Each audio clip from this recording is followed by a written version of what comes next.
Mahayanam. It is a revolutionary and a great change in Buddhist philosophy, Mahayanism. And the origin of Mahayana Buddhism is traced back to a very teachings of Buddha. So Mahayana Buddhism literature can be classified into exoteric and esoteric. Exoteric మరియు esoteric. Exoteric Buddhist literature is nothing but the main aspects of this kind of Buddhist literature is worldly life, understandable to the commoners. The main aspect is worldly life, ప్రాపంచిక జీవితం, and understandable to the commoners. ప్రాపంచిక జీవితానికి సంబంధించిన భౌతికవాదాన్ని తెలియజేస్తూ ఎక్సోటరిక్ సాహిత్యం రాయబడింది. Right. And esoteric is completely philosophical in nature, which is understandable to the intellectual personalities, not the commoners. That is the difference between exoteric and esoteric. Exoteric means the main aspects of this exoteric literature is worldly life, understandable to the commoners classes, while esoteric is philosophical in nature, philosophical in nature, complete philosophical in nature, and which is associated with intellectual personalities. ముఖ్యంగా ఇది intellectuals అంటే పండితులకు సంబంధించింది ఎక్సోటెరిక్ literature అయితే, esoteric literature పండితులకు సంబంధించింది అయితే, ఎక్సోటెరిక్ అనేది సాధారణ ప్రజలకు సంబంధించింది, సాధారణ ప్రజలకు సంబంధించింది. Right. So through the origin of Mahayana Buddhism, revolutionary changes brought under Buddhist philosophy. New philosophies were introduced. కొత్త తత్వాన్ని ప్రవేశపెట్టడం జరిగింది మహాయాన బౌద్ధ మతంలో. మరి మహాయాన బౌద్ధ మతంలో లిటరేచర్ గురించి మనం చర్చించుకోవాలి. So the prophet of Mahayana Buddhism was Acharya Nagarjuna. Acharya Nagarjuna, prophet of Mahayana Buddhism, an Indian Einstein, and Tathagata, second Tathagata, రెండవ తథాగతుడు అని కూడా పిలుస్తాం. ఈ ఆచార్య నాగార్జునుడు మహాయాన వాదాన్ని ప్రబోధించాడు. కోరిక తీరిని బుద్ధుడి యొక్క ఆత్మ పునర్జన్మకు దారితీసి, ఈ బుద్ధుడి యొక్క ఆత్మ నిరంతరం ప్రపంచంలో ఉన్న దుఃఖాలను తొలగించడానికి దివి నుంచి భూమికి నిరంతర ప్రయాణం సాగిస్తూ ఉంటుంది. ఈ బుద్ధుడి యొక్క ఈ ఆత్మ ప్రయాణమే మహాయానం అవుతుంది అంటున్నాడు. రైట్. మహాయానం అనగా బుద్ధుడి యొక్క ఆత్మ, బుద్ధుడి యొక్క చివరి కోరిక ఏంటంటే ప్రపంచంలో దుఃఖాలను తొలగించడం. కానీ అది బుద్ధుడి యొక్క జీవితంలో సాధ్యపడలేదు. అయితే బుద్ధుడి యొక్క కోరిక తీరిని ఆత్మ పునర్జన్మకు దారితీసి మైత్రేయ అనే రూపంలో ఇది పుడుతుందంట. మైత్రేయ, భవిష్యత్ బుద్ధుడు మైత్రేయుడుగా జన్మిస్తాడు. మరి బుద్ధుడి యొక్క ఆత్మ పునర్జన్మకు దారితీసిన ఈ ఆత్మ దివి నుంచి భూమికి, స్వర్గం నుంచి భూమికి నిరంతరం ప్రయాణం సాగిస్తూ ఉంటుంది ప్రపంచంలో దుఃఖాలను తొలగించేంత వరకు. ఈ ఆత్మ ప్రయాణాన్నే మహాయానవాదం అంటున్నాడు ఆచార్య నాగార్జునుడు. ఈసోటెరిక్ అనేది ముఖ్యంగా పండితులు, ఆచార్య నాగార్జునుడు మాధ్యమికవాదం మరియు శూన్యవాదాన్ని బోధించాడు. సో దిస్ శూన్యవాదం అండ్ మాధ్యమికవాదం very much familiar with Mahayanism, associated with Mahayana Buddhism. మాధ్యమికవాదం మరియు శూన్యవాదం అనే రెండు సిద్ధాంతాలను శ్రీకారం చుట్టి మహాయానం బౌద్ధ మతానికి అనువర్తింపజేశాడు ఆచార్య నాగార్జునుడు. వీటితో పాటు ఇతడు ఈ సిద్ధాంతాలతో పాటు కొన్ని గ్రంథాలను రచించాడు. వీటిని మనం గుర్తుంచుకోవాలి. ఆచార్య నాగార్జునుడు లిఖించిన గ్రంథాల్లో ముఖ్యంగా సద్ధర్మ పుండరీక ద్వాదశ Nikaya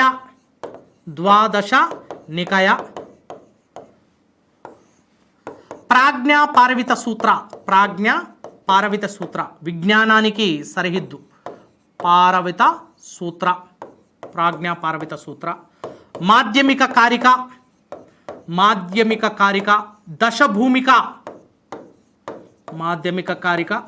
దశభూమిక very very important source right Suhrul లేఖ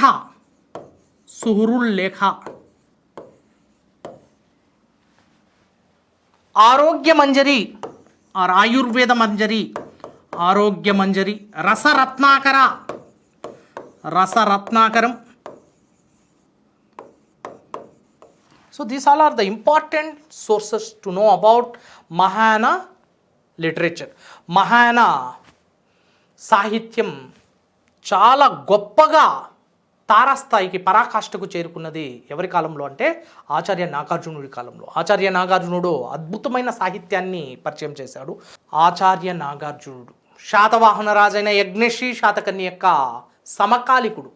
ఇతడు అమరావతి స్తూపానికి ఒక రాతి ప్రాకారాన్ని నిర్మించాడు.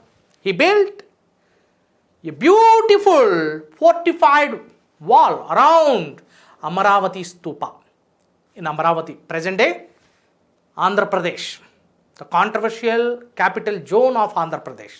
రైట్, అమరావతి స్తూపానికి చుట్టూ రాతి ప్రాకారం నిర్మించిన ఘనత ఆచార్య నాగార్జునుడికి దక్కుతుంది. అంతేకాకుండా యజ్ఞశ్రీ శాతకర్ణి అనే తన యొక్క సమకాలిక శాతవాహన చక్రవర్తితో నాగార్జున కొండలో అద్భుతమైన మహావిహారాన్ని స్థాపించగలిగాడు. పారవిత విహారం, మహావిహారం అని కూడా పిలుస్తాం దీన్ని. సో విచ్ కన్సిస్ట్ 1500 ఛాంబర్స్, 1500 గదులతో. రైట్, విదేశీ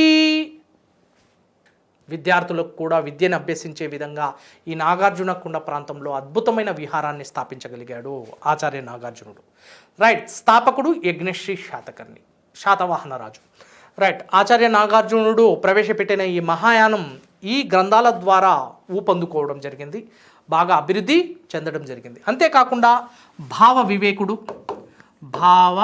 వివేక, అదేవిధంగా యోగాకార సూత్రాలను ప్రవేశపెట్టిన ఎంతోమంది పండితులు ఈ మహాయాన బౌద్ధానికి ఎనలేని సేవ చేశారు. ఆచార్య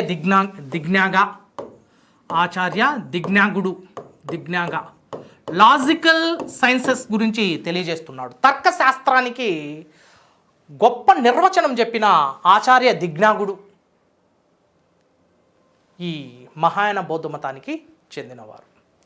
రైట్, ఇంకా మహాయాన బౌద్ధ మతంలో మనం గమనించాల్సిన అంశాలు ఏంటంటే, మహాయాన బౌద్ధ మతం ఐడల్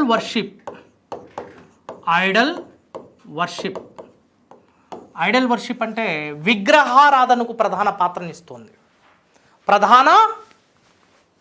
ప్రాధాన్యతను సంతరించుకోవడం జరిగింది విగ్రహారాధన మహాయాన బౌద్ధంలో. ఈ విగ్రహారాధన బుద్ధుడికి మానవ రూపాన్ని ఆపాదించి బుద్ధుడి యొక్క మానవ రూపాన్ని పూజించడం, విగ్రహారాధనను వెలికి తీసుకురావడం. భారతదేశంలోని విగ్రహారాధనకు మహాయాన బౌద్ధంలో మనకు కనిపిస్తూ ఉంటుంది హిందూ మతం కంటే ముందు. మరి ముఖ్యంగా Bamiyan valley, the notable example is Bamiyan valley is located in the present Taliban area, and that is ఆఫ్ఘనిస్తాన్లోని బమియన్ కొండల్లో. ఆ బమియన్ కొండల్ని పూర్తిగా పైనుంచి కిందికి తొలిచి beautifully chisel from and carved and converted in the shape of human form of Buddha. That was the great thing about Bamiyan sculpture or Bamiyan carvers. Right, Bamiyan ప్రాంతంలో శిల్పులు చాలా అందమైన కళను తీసుకొచ్చారు. గాంధార శిల్పకళ అని కూడా పిలుస్తుంటాం దీన్నే. రైట్, ఈ విధంగా బుద్ధుడికి మానవ రూపాన్ని ఇచ్చి బుద్ధుడిని పూజించే ఈ సాంప్రదాయం అనేది మహాయానవాదంలో కనిపిస్తుంది. So idol worship is the main characteristic feature of Mahayana Buddhism. While హీనయానంలో మనకి కేవలం బుద్ధుడి యొక్క చిహ్నాలను మాత్రమే పూజించారు. They were icon and symbol worshippers. చిహ్నాలను మాత్రమే పూజించారు. బుద్ధుడి యొక్క జీవితంలో పంచమహా కళ్యాణాలు చోటు చేసుకున్నాయి. రైట్, తామర పువ్వు బుద్ధుడి యొక్క జననానికి గుర్తు, తామర పువ్వుని పూజించడం. అదేవిధంగా ఒక ఖాళీ గొడుగును పూజించడం. గొడుగు ఉంటుంది ఇక్కడ, ఖాళీ గొడుగు. మరి ఖాళీ గొడుగు కింద బుద్ధుడి యొక్క ఆత్మ భూమి నుంచి దివికి, అంటే భూమి నుంచి స్వర్గానికి ప్రయాణిస్తూ ఉంటుంది. అంటే ఈ విధంగా ఖాళీ గొడుగును పూజించడం. అదేవిధంగా ఒక సింహాసనం ఉంటుంది ఇక్కడ. ఈ సింహాసనానికి రైట్, ఈ సింహాసనానికి ముందు చెప్పులు ఇక్కడ వదలబడి ఉంటాయి. అంటే ఇక్కడ ఖాళీగా ఉంటుంది ఈ సింహాసనం. ఈ సింహాసనం మీద బుద్ధుడి యొక్క ఆత్మ, బుద్ధుడు కూర్చున్నట్లు ఈ ఖాళీ సింహాసనాన్ని పూజించడం జరుగుతుంది. అంటే బుద్ధుడు తన జీవితంలో చోటు చేసుకున్న సంఘటనలు మరియు ఆ చిహ్నాలు ఏవైతే ఉన్నాయో, ప్రాధాన్యతను సంతరించుకున్న చిహ్నాలను ఆరాధించారు హీనయానులు. బుద్ధుడికి ఎప్పుడు మానవ రూపాన్ని ఇవ్వలేదు. రైట్, విగ్రహారాధన ఎప్పుడు వీరు చేయలేదు. They rejected and they did not start any kind of idol worship or idolatry, and they are mainly icon and symbol worshippers. చిహ్నారాధకులు అని పిలుస్తాం. చిహ్నాలను పూజించేవారు. రైట్, విగ్రహారాధన మనకి కేవలం ఎక్కడ కనిపిస్తుందంటే మహాయానవాదంలో మనకి విగ్రహారాధన కనిపిస్తుంది. మహాయానంలో విగ్రహారాధన కనిపిస్తుంది తప్ప హీనయానంలో విగ్రహారాధన కనిపించదు. కేవలం చిహ్నాలను మాత్రమే పూజించారు. So they were icon worshippers, but Mahayana Buddhist are idol worshippers. This is the main difference. And one more thing, మహాయానులు ఒక పెద్ద విశాలమైన భావనను కలిగి సంస్కరణవాదాన్ని ముందుకు తీసుకువెళ్ళారు. కానీ హీనయానులు మాత్రం బుద్ధుడి యొక్క తాత్విక బోధనను మాత్రమే పట్టుకొని దాన్ని మాత్రమే ఆచరించారు. అంటే వీరు సాంప్రదాయవాదులు మరియు సంస్కరణవాదులు అని మనం చెప్పుకోవచ్చు. ఓకేనా? Right, next very important thing is, ప్రస్తుతం హీనయానం ఏ దేశాల్లో కనిపిస్తుంది, ఏ దేశాల్లో ఇది విస్తరించింది అంటే south and west covering Indonesia and Ceylon. Indonesia ప్రాంతంలో, శ్రీలంక ప్రాంతంలో మనకి ఈ హీనయానం కనిపిస్తుంది. కానీ మహాయానం విషయానికి వచ్చేసరికి China, Korea, Japan and Tibet ప్రాంతంలో మహాయాన బౌద్ధ మతం అనేది మనకి తారసపడుతుంది. రైట్, మహాయాన బౌద్ధ మతంలో సంస్కృతాన్ని పెద్దపీట వేశారు. ఇది వరకు మనం చర్చించుకున్న ఆచార్య నాగార్జునుడు రచించిన గ్రంథాలన్నీ, అదేవిధంగా యోగాకారవాదం, అదేవిధంగా తర్కశాస్త్రాలు, ఇవన్నీ సంస్కృతంలో రచించబడ్డాయి. మాధ్యమిక కారిక సూత్రాలు, భావ వివేకుడు, రైట్, అదేవిధంగా దిగ్నాగుడు రచించిన తర్కశాస్త్రం, ఇవన్నీ సంస్కృతంలో కనిపిస్తాయి. అంటే సంస్కృతానికి పెద్దపీట వేశారు మహాయానులు. కానీ బుద్ధుడు ఉపయోగించిన భాష అయిన పాలి భాషకు మాత్రమే ప్రధాన అవకాశాన్ని కల్పించారు హీనవాదులు. మరి మహాయాన బౌద్ధ మతం అనేది China, Korea, Japan, Tibet, Taiwan ఇటువంటి ప్రాంతాల్లో కనిపిస్తుంది. కానీ హీనయాన మతం ఏమో ఆగ్నేయ ఆసియా దేశాలు, ముఖ్యంగా ఈ శ్రీలంక ప్రాంతం, ఈ హీనయానం కనిపిస్తుంది. ఇది హీనయానానికి మరియు మహాయానానికి ఉన్న ప్రధాన భేదాలు మరియు వాటి యొక్క జాడ, వాటి యొక్క ఉనికి, ఏ విధంగా అవి ఆవిర్భవించాయి అనేది మనం చర్చించుకున్నాం. నెక్స్ట్,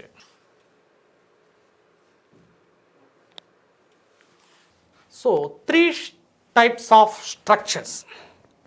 మరి బౌద్ధ మతంలో ఉన్న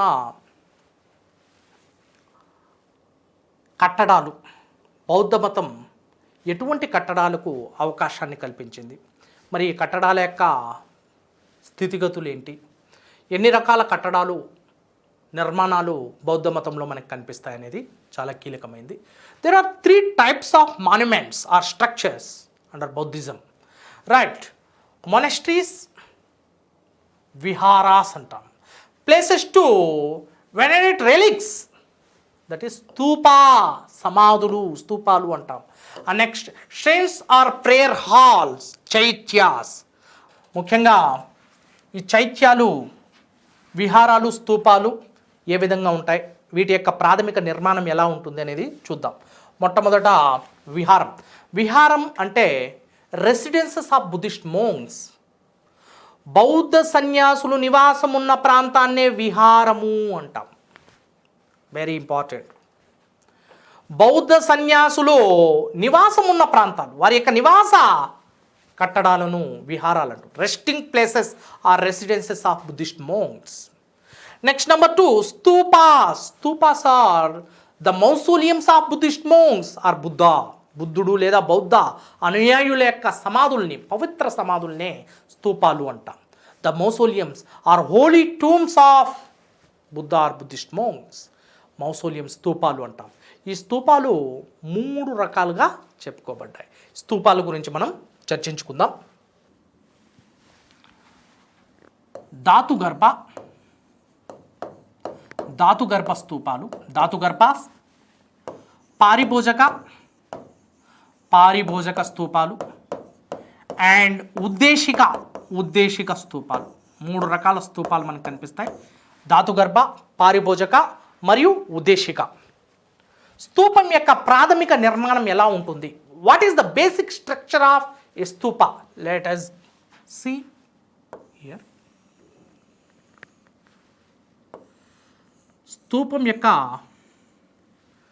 ప్రాథమిక నిర్మాణం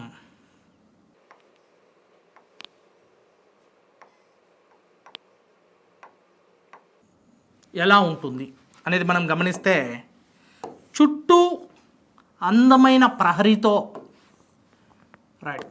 ప్రదక్షిణా మార్గాన్ని కలిగి అద్భుతమైన తోరణాలతో లేదా ఆయక స్తంభాలతో కూడి ఉంటుంది. ఈ అద్భుతమైన తోరణాలు కలిగి ఉంటుంది స్తూపం. స్తూపాలంటే ప్రధానంగా బౌద్ధ మతంలో బౌద్ధ సన్యాసులు లేదా బుద్ధుడి యొక్క పవిత్రమైన సమాధుల్ని ఏమని పిలుస్తామంటే స్తూపాలు అంటాం. ఇక్కడ మనం గమనిద్దాం. ఇక్కడ కొన్ని భాగాలు ఉన్నాయి. బేసిక్ స్ట్రక్చర్లో మనం గమనిస్తే, సో ప్రధాన ధాతువులు ఇక్కడ కనిపిస్తాయమ్మా. అంటే బౌద్ధ సన్యాసులు లేదా బుద్ధుడి యొక్క అస్థికలు ఇక్కడ కనిపిస్తాయి. అస్థికలు, relics in English. Note it down. What we call relics are remains of Buddha. అస్థికలు ఉంటాయి. ఆ అస్థికలపై అండాకార నిర్మాణం కనిపిస్తుంది. అర్ధాండాకార, అండా అంటాం దీన్నే. అండాకారంలో ఒక నిర్మాణం ఉంటుంది. ఇదే డొమికల్ షేప్, డోమ్, గుమ్మటం రూపంలో. పైన హార్మిక అనే నిర్మాణం ఉంటుంది. అండాకారం పైన హార్మిక అంటాం. The top most part and that is chhatra అంటాం దాన్ని. Chhatri, umbrella, the shape of umbrella. Chhatra అంటే అంబ్రిల్లా అని అర్థం. ఛత్ర అనే రూపంలో మనకి కనిపిస్తూ ఉంటుంది. గొడుగు లాంటి నిర్మాణం. మరియు అండా అనే నిర్మాణానికి మరియు ఈ ప్రాకారం అంటాం దీన్ని. ప్రాకారం అంటే చుట్టూ ప్రహరీతో కూడిన ఒక నిర్మాణం. చుట్టూ రక్షణ కుడ్యం ఒకటి ఉంటుంది. సో ప్రధాన స్తూపాన్ని రక్షించేందుకు చుట్టూ ఒక కాంపౌండ్ వాల్ లాంటిది, ప్రహరీ, దట్టమైన రక్షణ కుడ్యం నిర్మించబడి ఉంటుంది. ఈ ప్రాకారానికి మరియు అండా అనే నిర్మాణానికి మధ్యనున్న ఈ ప్రాంతాన్ని ఏమని పిలుస్తారంటే ప్రదక్షిణా మార్గం అంటాం. సర్కం అంబులేటెడ్. ప్రదక్షిణా మార్గం. గుడి చుట్టూ వెళ్ళి మనం ఏం చేస్తాం? ప్రదక్షిణలు చేస్తుంటాం. ఆ విధంగా స్తూపం చుట్టూ వెళ్ళి కూడా ప్రదక్షిణలు చేస్తుంటారు. బుద్ధం శరణం గచ్చామి, ధమ్మం శరణం గచ్చామి, సంఘం శరణం గచ్చామి అనే పూజిస్తూ ఈ చుట్టూ బుద్ధనామ స్మరణ చేస్తూ చుట్టూ ప్రదక్షిణలు చేస్తుంటారు. దీన్నే ప్రదక్షిణా మార్గం అంటాం. మరి ఈ స్తూపాలకి చుట్టూ 4 వైపులా 4 తోరణాలు ఉంటాయి. తోరణాస్ అంటాం వీటిని, తోరణాలు. కానీ మనకి అమరావతి స్తూపంలో తోరణాలకు బదులు ఆయక స్తంభాలు కనిపిస్తూ ఉంటాయి. ఆయక స్తంభాలు. ఈ ఆయక స్తంభాలపై బుద్ధుడి జీవితంలో చోటు చేసుకున్న పంచమహా కళ్యాణాలు మరియు బోధిసత్వుల యొక్క జీవిత చరిత్రను జాతక కథల రూపంలో ఇందులో చిత్రీకరించడం జరిగింది ఆయక స్తంభాలపై. ఇవి ముఖ్యంగా అమరావతి స్తూపంలో ayaka pillars can be seen from Amaravati school of art and Amaravati stupa from Andhra Pradesh. in the lower valley of river Krishna, and Toranas mainly rest of the part of Indian subcontinent in North India and in Central India, and that is తోరణాలు ఉంటాయి, పెద్ద పెద్ద తోరణాలు లోపలికి ప్రవేశించడానికి entrance gates లాగా ఉంటాయి. Right, స్తూపానికి 4 వైపులా 4 తోరణాలు ఉంటాయి. రైట్, ఇవి స్తూపం యొక్క ప్రాథమిక నిర్మాణం మరియు వాటికి సంబంధించిన స్తూపాలకు సంబంధించిన భాగాలుగా మనం చెప్పుకోవచ్చు.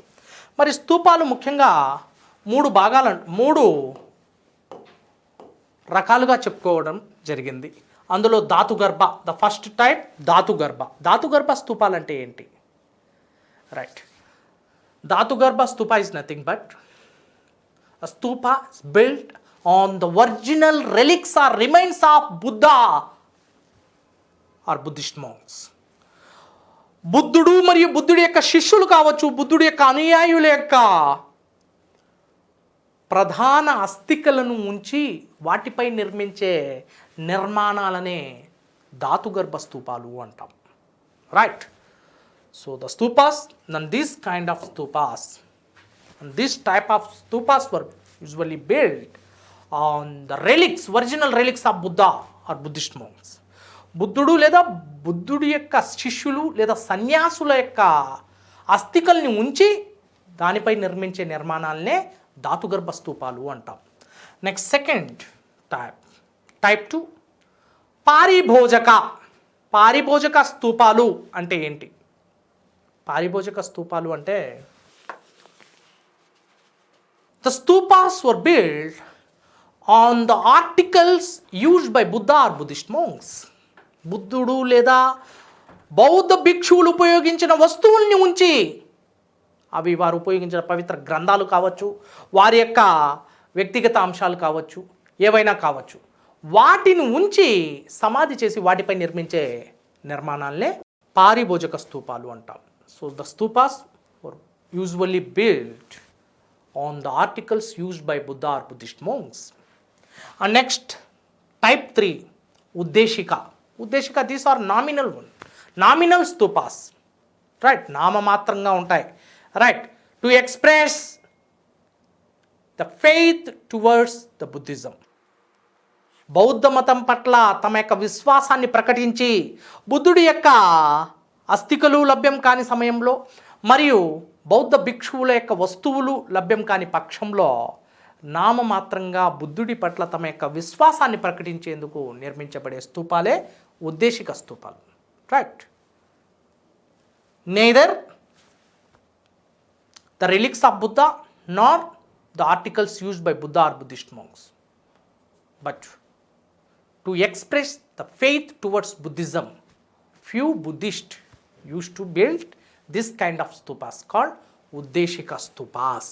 ఓకే, ఈ 3 రకాల మనకు స్తూపాలు అనేటివి కనిపిస్తాయి. ముఖ్యంగా మనం గమనించాల్సింది ఏంటంటే, ఈ స్తూపాలో ఎక్కడ మనకి ముఖ్యంగా భారత ఉపఖండంలో కనిపిస్తున్నాయి. ప్రాథమికంగా అశోకుడు సాంచి స్తూపాన్ని చాలా అద్భుతంగా తీర్చిదిద్దాడు. దాదాపు భారతదేశం మొత్తం కొన్ని వేల స్తూపాలను అశోకుడు నిర్మించినట్లు బౌద్ధ మత గ్రంథాలు, బౌద్ధ వాజ్మయం ప్రకారం మనకి తెలుస్తోంది. అందులో Sanchi stupa, Sanchi is located in Madhya Pradesh. మధ్యప్రదేశ్లో ఉంది సాంచి స్తూపం.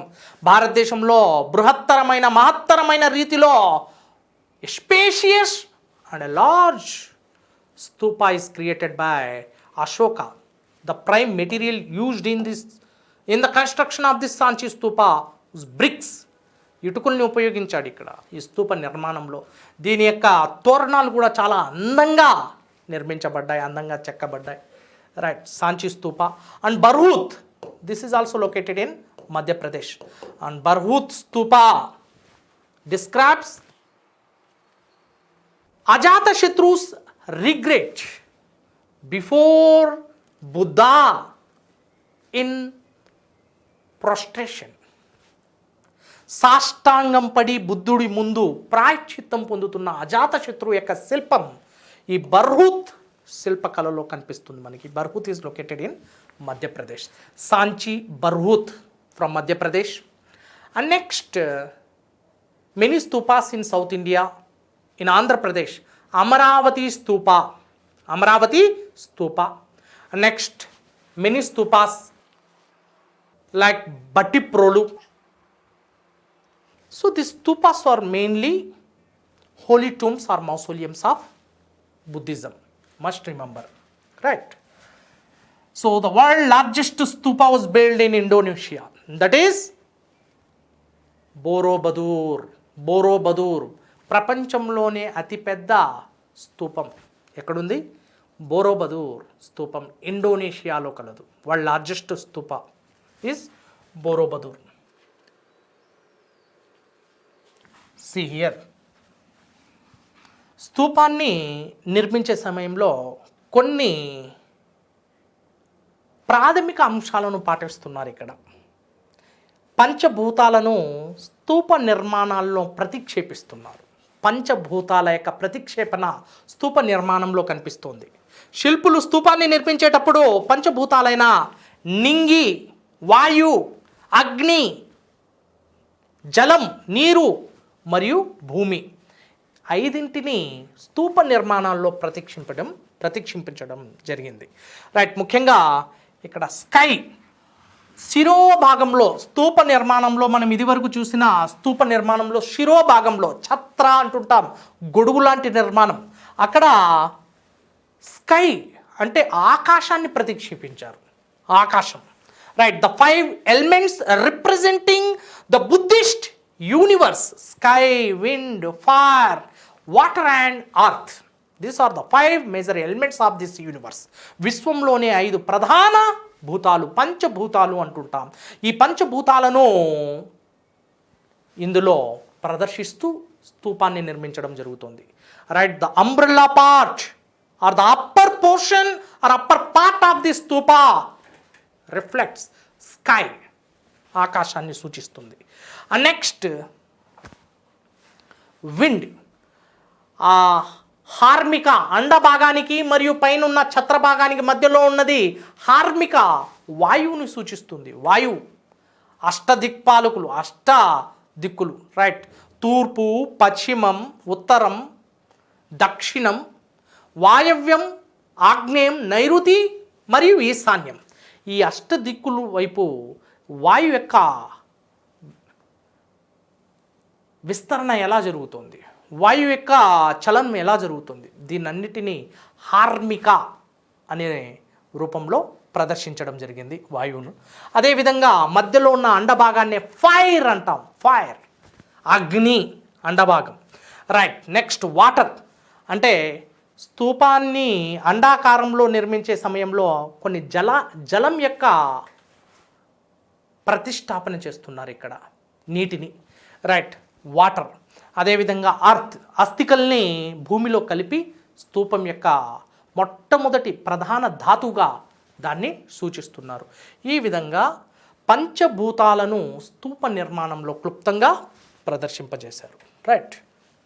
So this is also one of the important thing everyone must remember. ఓకేనా?